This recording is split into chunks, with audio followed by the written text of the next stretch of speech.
A thunderstorm cracked above North Ridge Air Command just as President Mason Grant arrived. The visit was meant to be a routine photo op, another base tour, another speech. That's how it was written in the press packet. But in Hangar 4, Elena Cruz, 29, was elbow-deep in blueprints and battery coils. An aerospace engineer with a reputation for solving impossible problems, Elena preferred machines to microphones. Her hands moved fast, her eyes sharper than the most advanced sensors she tested. Elena's most prized possession wasn't her degree or her patents, it was her grandfather's battered metal toolbox. Chief Master Tech Gabriel Cruz, once a legend during the Gulf War, had passed it down before his death with one simple command: keep building, no matter who's watching. When word spread that the president was on site, Elena rolled her eyes. He'll wave. We'll work. Except, he asked for her by name. "Mr. Cruz," President Grant said as he entered her workspace, "I heard you stopped Luminar from crashing. That true?" She blinked, startled. "Systems engineering stopped it from overheating." "Impressive. May I?" She handed him the toolbox. Inside, under screwdrivers and gauges, was an envelope, yellowed and sealed.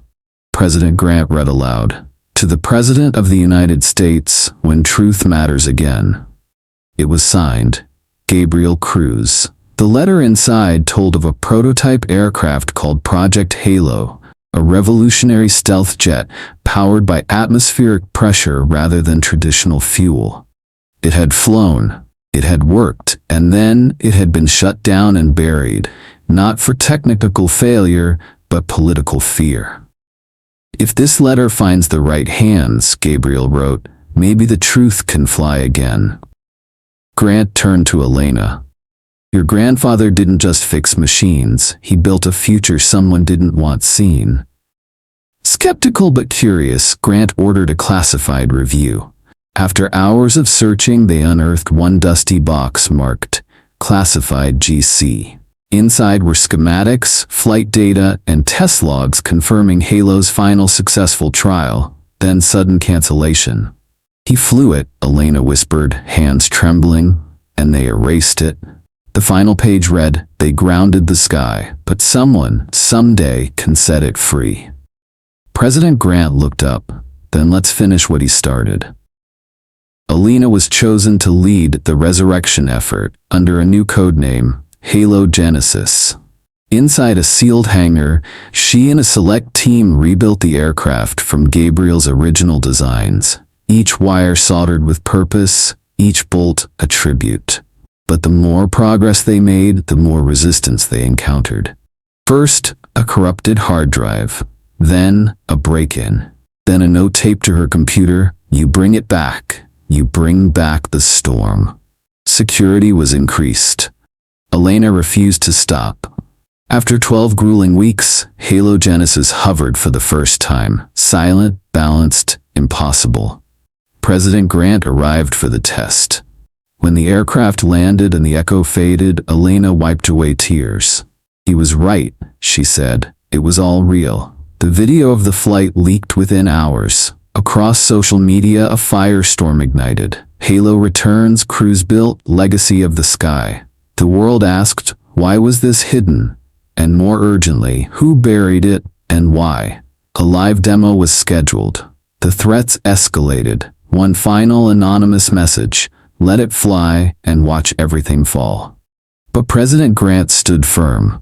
"It flies," he told his team, "no matter the cost."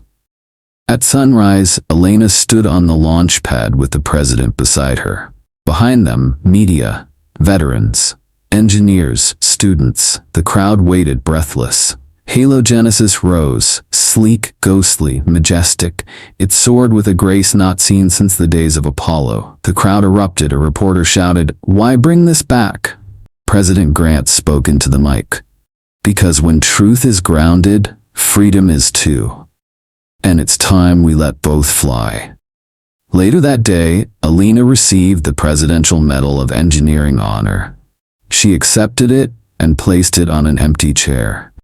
This belongs to Chief Gabriel Cruz, the man who flew before the world was ready. Halo Genesis went into full-scale production. The first aircraft bore an inscription etched under the cockpit, "To those who built when no one believed." Congress launched an inquiry into the shutdown of Project Halo. Elena testified, revealing internal memos that proved Gabriel was silenced. His project canceled not for failure, but because it threatened contracts and egos. Veterans stood to applaud. A 12-year-old girl from Iowa sent a letter to Elena. "My grandpa says you're why I believe in science now. I want to fix what others forget." Elena pinned the note beside her grandfather's blueprint. A year later, at a national STEM event, she addressed new engineers. "Don't wait for permission to build what matters. Sometimes the world will resist it, because it works." Later, she visited her grandfather's grave and placed the weathered old toolbox gently on the soil. "You gave me more than tools, Grandpa. You gave me truth. And I gave it wings." As she turned to leave, a Halo aircraft soared overhead, silent, silver, and free. Because sometimes, the boldest futures are built from the quietest legacies.